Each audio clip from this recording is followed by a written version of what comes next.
Howdy folks, and welcome back to World of Warships with Rear Admiral Jingles. Yes, I know I'm supposed to be taking my summer break, but it will probably come as no great surprise to veterans of this YouTube channel that I'm just as crap at taking time off as I am at everything else that I do. So you probably shouldn't be surprised to see a video suddenly popping up. This, by the way, in case you're wondering, is Trenlass, a name that I'm sure is probably familiar to many of you. He's one of the more popular World of Warships live streamers. You can find links down below in the video description to his Twitch channel. Trenlass, like certain other World of Warships players, and I'm thinking mostly of people like the Sailing Robin here, does like to play World of Warships in hard mode. And by that I mean he likes to play light cruisers. And I'm not just talking about down at mid and low tier, where if you're going to play cruisers you don't have any choice but to play light cruisers. No, I'm talking about tier 8, 9 and 10, where your choices include battle cruisers, heavy cruisers and light cruisers, and yet he still chooses to play light cruisers. Clearly the man is mad. And yet, well, this is HMS Minotaur. If you're going to play a light cruiser at tier 10, this is probably the one to pick. It's still incredibly fragile. It can still be citadeled by anything that so much as looks at it, despite the fact that these ships were built and designed for the sole purpose of escorting naval task forces and defending them against air attack, and are therefore bristling with masses of dual-purpose anti-aircraft and main battery guns. They are, of course, zero threat to any kind of determined aircraft carrier player, because we are, of course, playing World of Warplanes 3.0 here. They are, in fact, the juiciest target in the game for aircraft carriers because of their relatively thin armour. They take much more damage from high explosive bombs. Their armour is easily penetrated by armour-piercing rockets, and unlike destroyers, which actually got a fairly significant buff in the recent change to the way rocket attack plane mechanics work and can quite easily dodge rocket attacks, and oh my god, I've just realised, are they ever going to fix this replay bug? Let's go ahead and turn everything on again. Right. Where were we? Oh yes. So, while destroyers have gained something of a new lease on life with the change to rocket attack plane mechanics, light cruisers not so much, because they are bigger, they turn slower, and they're easier for aircraft carriers to hit with their rocket attacks. So it's probably no surprise that you're seeing a lot less in the way of light cruisers in the matchmaker. In fact, there are only 3 light cruisers total in this entire battle out of the 24 ships taking place, and that's because playing light cruisers at high tiers is bloody hard and unforgiving. And yet despite this, some mad fools still persist in playing the buggers. Trenlass is one of them. I do suspect, however, and I'm willing to be proven wrong here, but I suspect we're going to start to see more light cruisers appearing in the matchmaker as a direct result of the change to rocket plane attack mechanics. Destroyers are no longer quite as fearful of coming under rocket attack from aircraft carriers, which means more people are playing destroyers, and if more people are playing destroyers, that's making the battleships nervous. Although not yet, and certainly not in this battle. There are 5 battleships per side in this particular game, which is fairly typical of recent World of Warships matchmaking.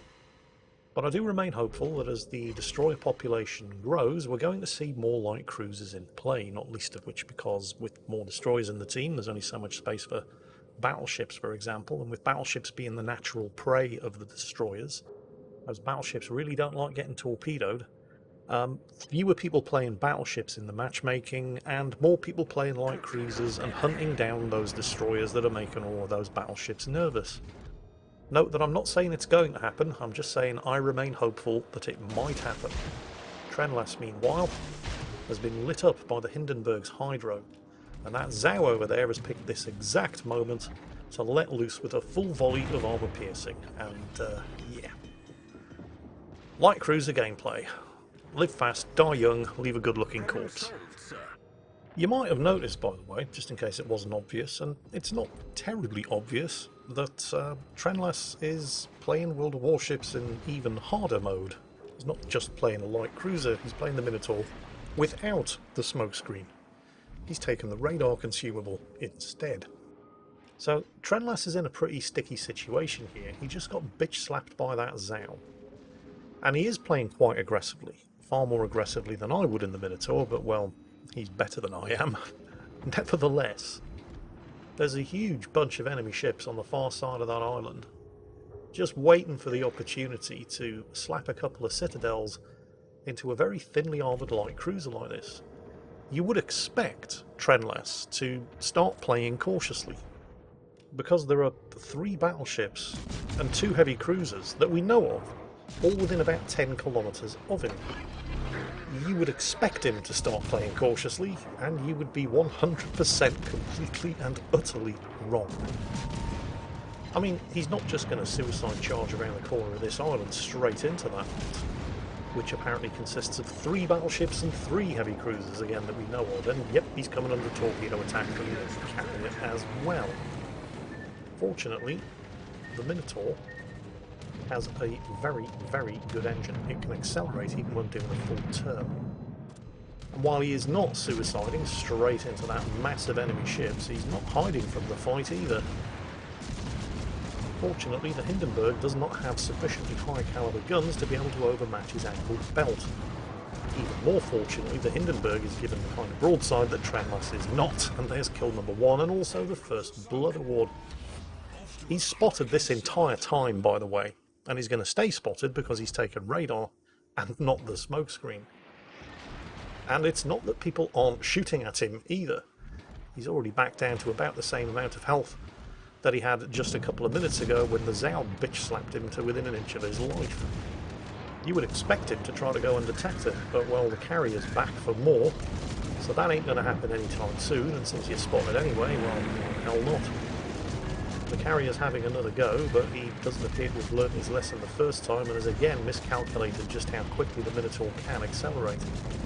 His guns are busy wearing their barrels smooth as he rains down death and destruction on the turpits over there, while simultaneously keeping an eye open for the returning carrier aircraft, who this time decided he was going to try to hit him from the front, which is absolutely the worst way to do it, and once again fails to land a hit. The turpits has gone down, sunk by the friendly Petropavlos, and he's still spotted, and still in open water, and still not even trying to go undetected, as the guns hammer out, shot after shot, this time against the Iowa. Most Minotaur captains at this point... Ooh, the Iowa just took a big hit from somebody. And it's probably going to go down before we can get into cover behind that island. Yes, there he goes. Nicely done. But yes, most Minotaur captains at that point would have at least been popping smoke and trying to hide, but which obviously isn't an option for Trendless. Oh, the carrier's back. What did Trendless ever do to him? The carrier has failed again. Okay, well, never mind. That's 4 times now. Don't worry, we will keep counting.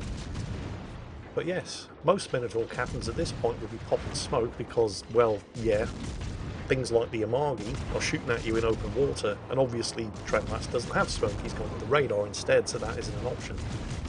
That being the case, most Minotaur captains who didn't have the option of hiding inside a smoke screen would be hiding behind an island.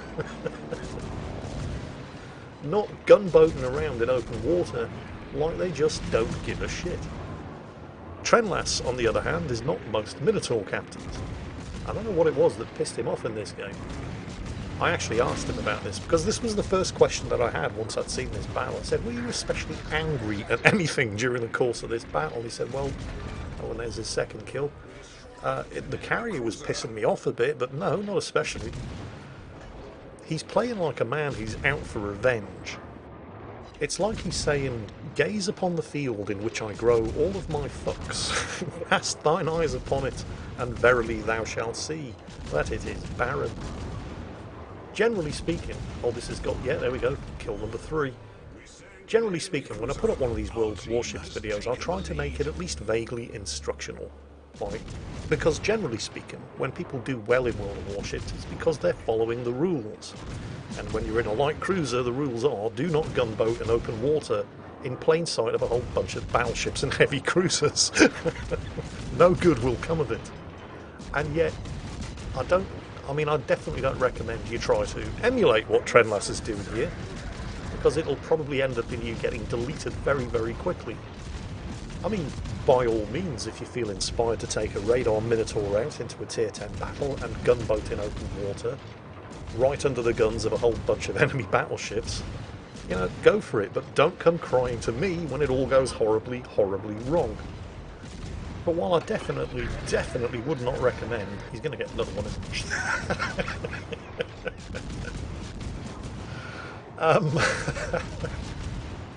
While I definitely would not recommend you try to do this at home, kids, I mean, he's right in the middle of it now, and it doesn't matter which way he turns, he's given broadside to somebody, and right now he's given broadside to an Amagi at a range of less than 10 kil. Yeah, there we go. Should have died. Didn't. He wasn't actually given flat broadside to that Amagi. I mean, he was when he saw him, but he saw him and then he angled away. I don't actually think he took any citadels there, but he definitely took a whole lot of armour-piercing penetration. Because, well, that's just what happens if battleships hit you when you're in the Minotaur. The shoe's on the other foot now, though. He's got that carrier right where he wants it. Although, well, you could argue that those surviving enemy ships have him right where they want him as well. Like I said, he's right in the middle of it. The Amagi bitch slaps him again, angled or not. He's got the carrier, there's the Kraken unleashed. For the moment, I don't think the Amagi can hit him. Can kill him before the Amagi's guns reload, in case he can lob those shells over the island. The secondary certainly can. Here they come. He's got him. Now, you may be thinking, the whole time he was doing that, he was giving a nice big flat broadside to that Amagi. How come that guy didn't elite him? And that is an excellent question, and the simple answer is, that guy's AFK. That Amagi has had the opportunity to shoot at Trenlas for at least the last 5 minutes, and he has never moved. In fact, his engines aren't even running. Which is why Trenlas was angling the way he was and giving such a target to the AFK enemy battleship. Oh, perfect example of yet another bug that crept into World of Warships this last patch. The Torpedo Aiming Bug. You'll note that Trenlas aimed every single one of these torpedoes at the exact same spot, because the Minotaur can ripple fire its torpedoes, i.e. launch them one at a time, and they were all aimed at the exact same spot right in the middle of that Amagi, and yet look at how they're spreading. Wargaming managed to introduce a bug into the game where if you're turning when you launch torpedoes, the torpedoes basically turn in the direction that you were turning. And there's kill number 6. Thank you for your service, Amagi. So, yeah, top tip, until this bug gets fixed, if you're launching torpedoes, try to be sailing in a straight line when you do it, otherwise the torpedoes won't go anywhere near the point of aim. 3 enemy ships left, and one of them just fired from over there. Oh, here we go. Oh dear, oh dear, oh dear. I think this is the first time in this game that Trenlas has actually managed to use concealment and fire without being spotted. In fact, I'm being told we can have visual confirmation of Trenlas attempting to give a fuck right now. He's trying. He's trying. There goes the room, that just leaves the gearing. Nope, failed, fuck not given. So, Trenlas, failing to find a fuck, but scoring 529 hits with his... I don't know how many he fired, but 529 hits with his guns, 2 torpedoes, shot down 24 aircraft and scored 8 kills, as well as racking up pretty much all of the rewards by playing the Radar Minotaur in a manner that suggests he had some kind of grudge with the matchmaker. I certainly can't recommend that you try to emulate his playstyle, but it was definitely fun to watch, and I hope you're all having a great week so far. That's it for today. As always, take care, stay safe, and I'll catch you next time.